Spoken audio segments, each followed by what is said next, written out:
Letters in the window. Clara worked at the town's only bookstore. It was small, but she loved it. The shelves smelled like old paper and salt from the sea air. Every afternoon, she sat by the front window and read. People passed by, but one man always stopped. He was tall, wore a brown coat, and always looked at the books in the window. Then he looked at Clara and smiled, just a little. This happened every day for 2 weeks.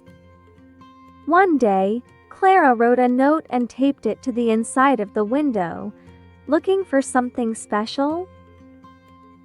The next day, the man smiled and nodded. The following morning, a new note appeared on the outside of the glass. Yes, something worth reading, or knowing.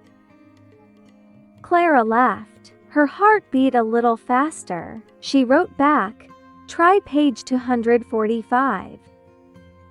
The man left. The next day, he returned with a book, Great Expectations, opened to page 245. He showed it through the window. There was a flower inside. A new note appeared. Maybe I found it. From that day on, Clara and the man wrote notes to each other every morning. They never spoke. They never met. Just letters in the window. It felt like a secret story only they knew. Clara learned his name was Henry. He was a schoolteacher. He loved poetry and black coffee. His favorite season was autumn. She told him about her dream to travel, her love for painting, and her fear of storms. One day, he didn't come. Not the next day either. Clara waited by the window for a week. No notes, no smiles, just rain. Then, one morning, a woman came into the bookstore. She had red hair like Clara's, but older. She held a small letter in her hand. "Are you Clara?" she asked. "Yes." The woman gave her the letter. "I'm Henry's sister. He asked me to bring this." Clara opened the letter. Her hands shook. "Dear Clara, I wanted to meet you every day, but I was scared. You made me feel young again, hopeful, like I was reading a story with the best ending. But I've been sick, and now I must go somewhere far for treatment. I don't know if I'll come back. If I do, I'll meet you at the window. Same time, no notes, just us. Yours, Henry." 2 months passed. One day, Clara sat by the window as usual. The bookstore was quiet. A new book sat in her lap. Then, across the street, she saw him. Same brown coat, same small smile. No note this time, just Henry. And Clara smiled, knowing the best stories always find their ending. Finn the Fox and the Sky Seeds. Deep in the heart of the misty wood lived a clever young fox named Finn. He wasn't the biggest or the strongest, but he was the fastest and the most curious. One morning, as the forest woke up, something strange happened. The sky shimmered with blue and gold light. From the clouds above, tiny glowing seeds floated down like snow. Finn blinked. "What are those?" All the animals came out to look. Birds chirped nervously. Deer sniffed the glowing seeds, but no one touched them. "I'm going to find out where they came from," Finn declared. "You'll get lost," warned an old owl. "You'll fall off a cloud," giggled a squirrel. But Finn only grinned. "Then I'll find my way back." So with a satchel of berries and a brave heart, he began his journey. He first met Toppa the toad, who lived in the foggy swamp. "I saw the seeds," Toppa croaked. "They came from the tallest hill, the one that touches the clouds." Finn thanked him and raced off, dodging roots and leaping logs. At the edge of the forest, he met Nara the goat, standing on a cliff. The seeds flew right over this hill, she said, but no one climbs Cloud Peak anymore. It's dangerous. Finn looked up. The hill was steep, with sharp rocks and swirling winds at the top. He took a deep breath. I'll be careful. Step by step, he climbed. The air grew colder. His paws slipped, but he didn't give up. Finally, he reached the top and gasped. Above him floated a hidden garden in the sky, resting on a giant leaf cloud. It shimmered with light. Sky flowers danced in the air. A soft wind carried more glowing seeds down into the forest. "Whoa!" Finn whispered. Just then, a voice called, "Who's there?" Out flew a tiny creature with butterfly wings and a raccoon's face. "I'm Mira," she said, surprised. "No forest animal ever finds this place." Finn wagged his tail. "I had to know where the seeds came from." Mira smiled. "The sky seeds are gifts. When they fall, they grow into trees of hope." Hope? Yes, each tree grows where it's most needed, near sadness, fear, or loneliness. You followed them because your heart is full of curiosity and courage. That's rare. Mira gave Finn a glowing seed. "Plant this wherever your forest needs it most." Finn returned home a hero. He planted the seed in the center of the forest. Months later, a great glowing tree stood there, a place where animals gathered to play, rest, and share stories. Finn's journey had brought more than answers, it brought the forest together. Life lesson from the story. Curiosity and courage can lead to discoveries that help not just yourself, but your whole community. Even the smallest animals can do big things when they explore with a kind and brave heart. The Enchanted Mask. In a realm where magic was a tightly guarded secret, a skilled artisan named Elena crafted masks that could alter one's appearance and identity. Each mask was unique, infused with a fragment of magic, but she had sworn to use her gift only for good. One day, a mysterious stranger visited her workshop, requesting a mask that could make him invisible to the eyes of the law. Elena was hesitant but intrigued. The stranger, known only as Marcus, was charming and persuasive. He spun tales of injustice, claiming he was wrongfully accused of a crime he didn't commit. Moved by his story, Elena agreed to create the mask, unaware of the true depth of Marcus's intentions. Once the mask was completed, Marcus vanished from sight, leaving Elena both fascinated and concerned. As days passed, she learned that Marcus was not the innocent man he portrayed himself to be. He was a fugitive involved in a series of high-stakes crimes. Torn between her moral compass and the allure of adventure, Elena found herself entangled in Marcus's world of deception and danger. Driven by guilt, she resolved to confront him. During their meeting, she confronted him about his true nature. Marcus revealed his plan to use her masks for a grand heist targeting the royal treasury, aiming to steal a treasure that had been safeguarded for centuries. Realizing the implications of her work, Elena refused to aid him. In a fit of rage, Marcus attempted to force her hand, but Elena's intuition had prepared her for this moment. With a flick of her wrist, she activated the magic within the masks, casting a protective barrier around herself. Marcus, realizing he was outmatched, fled in desperation. The royal guards soon apprehended him, and Elena's name remained untarnished. However, the encounter left her questioning her abilities and the fine line between good and evil.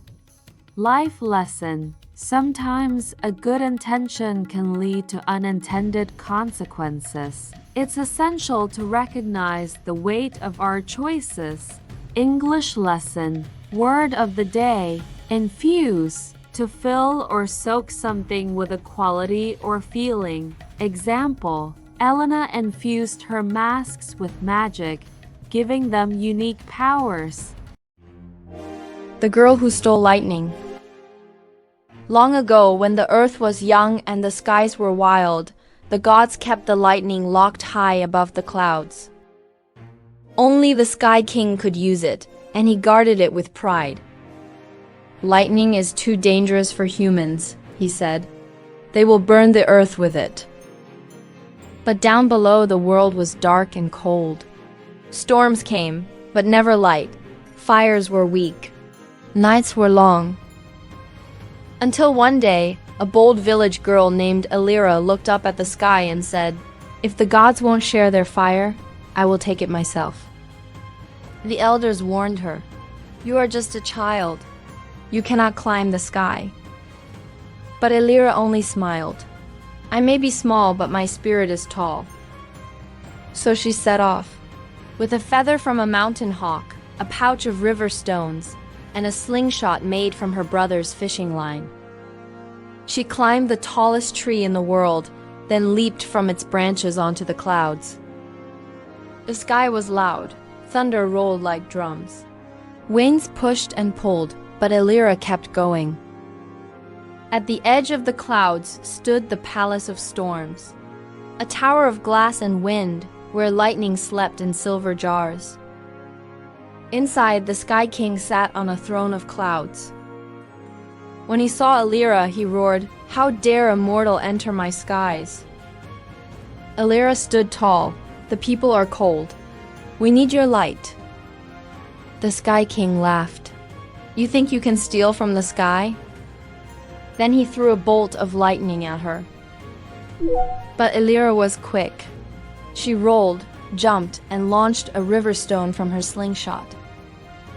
It hit the king's golden crown, knocking it sideways. The wind stopped. The sky went silent. The Sky King stared at her, then began to laugh. "You are braver than I thought," he said. "Very well. I will give you 1 jar of lightning, but be warned. If your heart is not strong, it will burn you." Elira bowed. "My heart burns for my people." She returned to earth with the jar. When she opened it, the first lightning danced into the sky. It struck the tallest tree, and fire was born. From that fire, the people learned to cook, to stay warm, to light the night. They told stories of Elira, the girl who climbed the clouds and brought back the fire of the gods. And sometimes, when thunder rumbles and lightning cracks, parents tell their children, "That's Elira running across the sky, watching to see who still dares to be brave." Life lesson. Even the smallest voice can challenge the strongest power when it speaks with courage and heart. Elira reminds us that true bravery is not about size or strength. It's about standing up for what your people need, even when the whole sky stands in your way. The last clue. Detective Alex Reynolds was known for his unorthodox methods and sharp instincts. When he received a call about a murder at an upscale gallery during an art exhibition, he knew this case would be different. The victim, a renowned art critic named Robert Lang, had been found slumped over a priceless painting, his lifeblood pooling beneath him. The gallery was in chaos, with guests screaming and the police barricading the scene. Alex surveyed the room, his eyes darting from the guests to the art pieces. It was a tight-knit community, and everyone had a motive.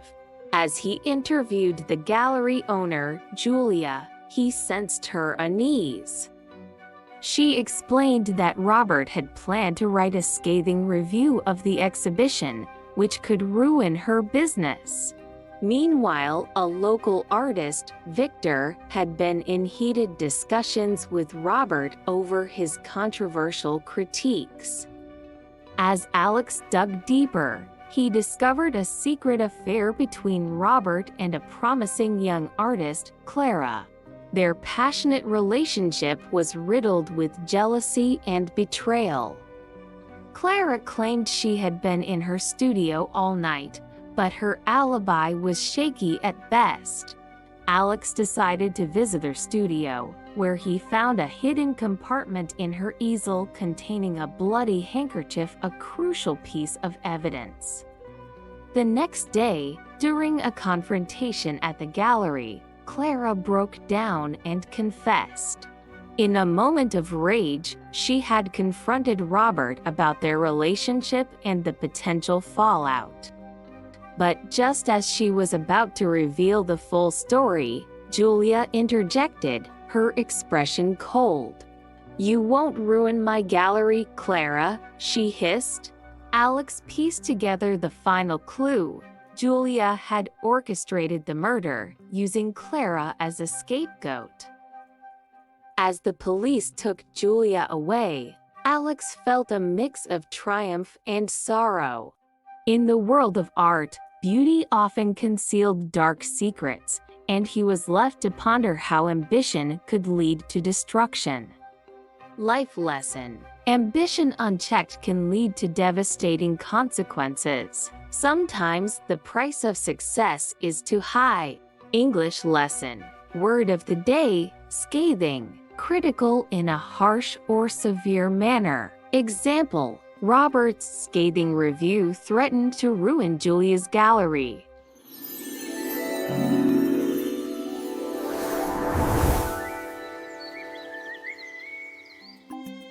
The elevator that skipped time. 12-year-old Tori hated her new apartment building. It was tall, gray, and always smelled like old socks. The worst part? Her family lived on the 16th floor, and the elevator was super slow. One day after school, Tori pressed the elevator button like usual. Ding! The doors opened, but inside was different. The floor was shiny gold. There was velvet on the walls. And instead of buttons with numbers, there was only one. Question mark? What kind of prank is this? Tori muttered, but she is already tired, so she shrugged and stepped in. The doors closed. No music, no movement. Then, the lights flickered zip-zap, and the elevator began to shake. Suddenly, ding! The doors opened, and the hallway was not her apartment.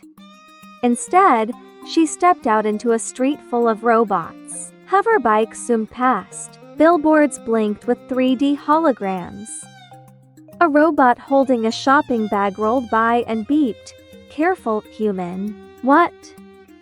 She turned and ran back into the elevator. The doors closed. When they opened again, she was in a village with dinosaurs. Actual dinosaurs. A small triceratops walked past, munching on grass. Kids wearing leaves waved at her. Nope, nope, nope, nope. Back into the elevator. Lights flickered. Doors opened again. This time, she saw people wearing weird clothes, like she was in a video game world. Someone shouted, "Hey, new player, you forgot your sword. I'm not supposed to be here," she cried. She slammed the question mark button again and again.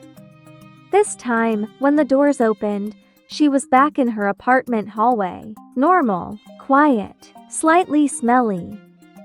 She ran into her home and shouted, "Mom, you will not believe what just happened." Her mom looked up from her phone. "Let me guess, the elevator was slow again?" "No, it was. It took me to the future and the past and maybe a game." Her mom smiled. "Maybe you're just hungry." That night, Tori couldn't sleep. She tiptoed back to the elevator, pressed the button. Ding! The regular elevator was there. Buttons 1 to 20. Nothing strange. But on the corner of the wall, scratched into the metal, she saw it, a small question mark. She smiled. Maybe tomorrow, she'd press it again. Life lesson. Sometimes unexpected detours lead to the best discoveries. Don't be afraid of strange or new experiences. They might open your mind, stretch your imagination, and show you there's more to the world than what you see every day. Shadows in the rain. The rain fell hard on the city, a relentless downpour that seemed to wash away all the grime and sin, if only it were that easy.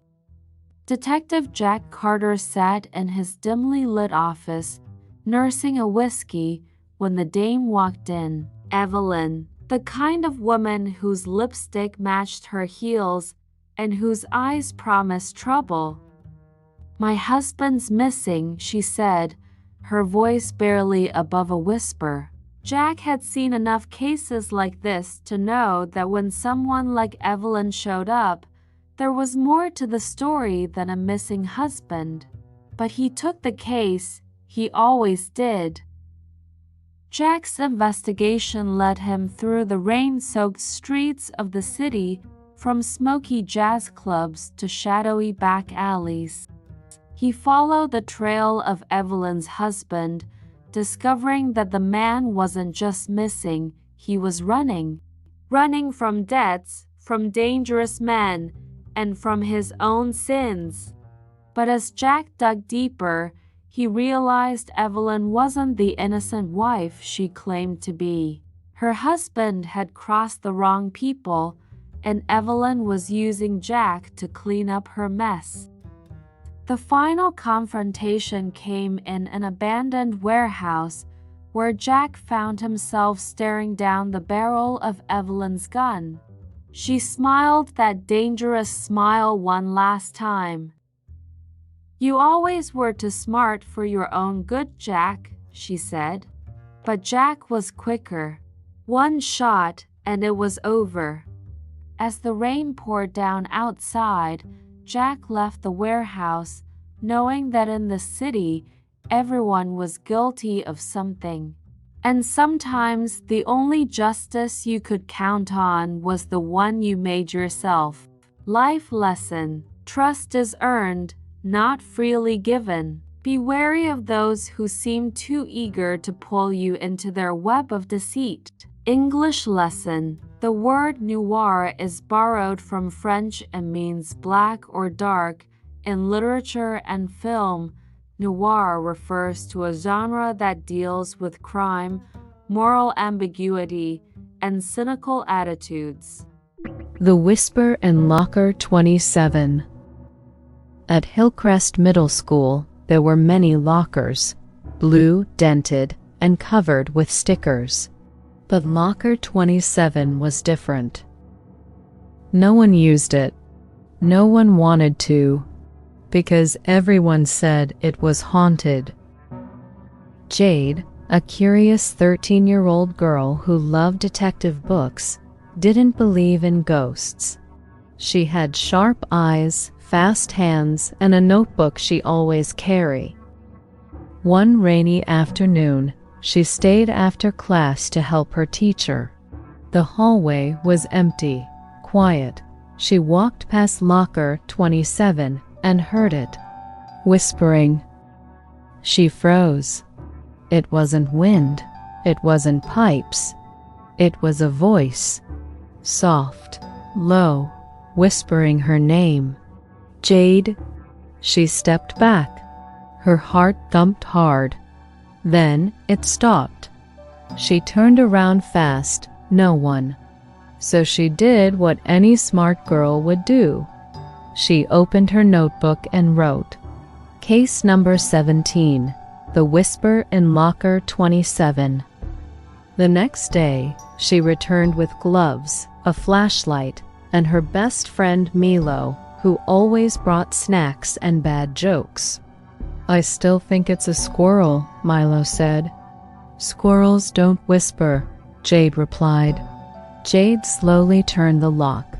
Click, click, click, and pulled. Locker 27 creaked open. Empty. Except for one thing.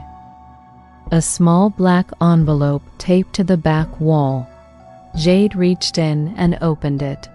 Inside was a photo, an old picture of a classroom. Kids in uniforms, smiling, but one girl was circled in red ink.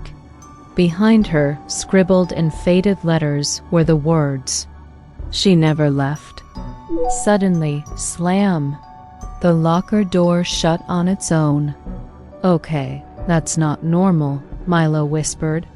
Jade looked at the girl's face again. "I've seen her." "Where?" "In the old yearbooks. She disappeared in 1997. They ran to the school library, heart racing, and found the yearbooks. Page by page, they searched until... There, Jade pointed. Same girl. Her name was Lena Ashby. Under her photo, transferred schools, final year unknown. But she never transferred, Jade said slowly. Just then, they heard it again. A whisper. Right behind them. "Find the key." They turned. No one. Only an open book on the table that hadn't been there before. On the page, a map of the school basement with a red X. Later that night, with flashlights and shaking hands, Jade and Milo opened the basement door. Dust, pipes, and silence. Until they saw something in the corner, a small wooden box. Inside was a rusted key and a folded letter. "My name is Lena. I was forgotten. But now someone hears me." Suddenly, the air grew warmer, lighter, peaceful. The locker never whispered again. But every year, Jade still checks locker 27, just in case someone else is whispering for help. Life lesson. Sometimes the truth hides in forgotten places. All it takes is courage, curiosity, and someone who's willing to listen. Jade teaches us that even when others are afraid to look closer, a brave heart and an open mind can uncover hidden truths, bring peace to the past, and make things right. The Honest Woodcutter. Once upon a time, in a small village, there lived a poor but honest woodcutter named Sam. Every day, Sam would go to the forest to chop wood and sell it in the market. He was known for his honesty and hard work. One day, while chopping wood near a river, Sam's axe slipped from his hands and fell into the deep water. He was devastated as it was his only axe, and he couldn't afford a new one. Sam sat by the river and prayed for help. Suddenly, a fairy appeared above the water. She held a shiny, golden axe in her hands. "Is this your axe?" she asked. Sam shook his head. "No, that's not mine. My axe was old and made of iron." The fairy smiled and disappeared into the water again, returning with a silver axe. "Is this your axe?" she asked. Again, Sam shook his head. "No, that's not my axe either." The fairy disappeared once more and came back with Sam's old iron axe. "Is this your axe?" she asked. Sam's face lit up with joy. "Yes, that's my axe." The fairy was impressed by Sam's honesty. "Because you were honest, I will give you the golden and silver axes as well," she said. Sam thanked the fairy and went home with all 3 axes. He sold the golden and silver axes, which provided enough money for his family to live comfortably. Sam continued to work hard and remained honest, gaining the respect and admiration of everyone in the village. Life lesson. Honesty is the best policy. Being truthful and honest will always bring good things in the end. English lesson. Vocabulary. Honest, devastated, fairy, axe. respect. Grammar, past tense verbs, lived, chopped, asked, shook, disappeared, returned, gave, continued. The curse of Aegeon. In the ancient city of Aegeon, King Miras ruled with unmatched power. His empire stretched across vast lands, and his name was spoken with fear and reverence. But with power came arrogance, and Miras believed himself untouchable even by the gods. One fateful day, a messenger from the gods appeared, warning Miras that his greed and pride had angered the divine. The king laughed in the face of the warning, boasting that no god could strip him of his power. That night, a storm unlike any other swept through the city, and Myra's most prized possession, the Pearl of the Gods, was stolen from his vault. Furious, Myra set out to find the thief, journeying to the farthest corners of his kingdom. His quest led him to the underworld, where he stood before the goddess of the dead. She revealed the truth. The pearl had not been stolen, it had been taken by the gods themselves as a punishment for his hubris.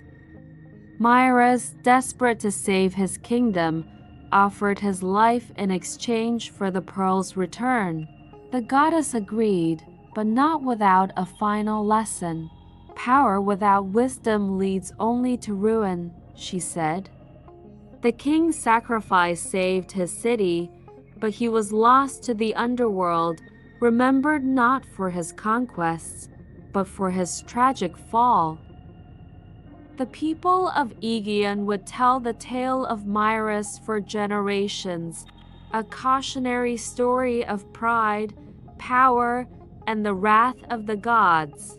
Life lesson: arrogance and unchecked power can lead to downfall. True strength comes from humility and wisdom. English lesson: the word hubris is derived from ancient Greek, meaning excessive pride or self-confidence, often leading to a person's downfall. It is a common theme in Greek mythology and literature.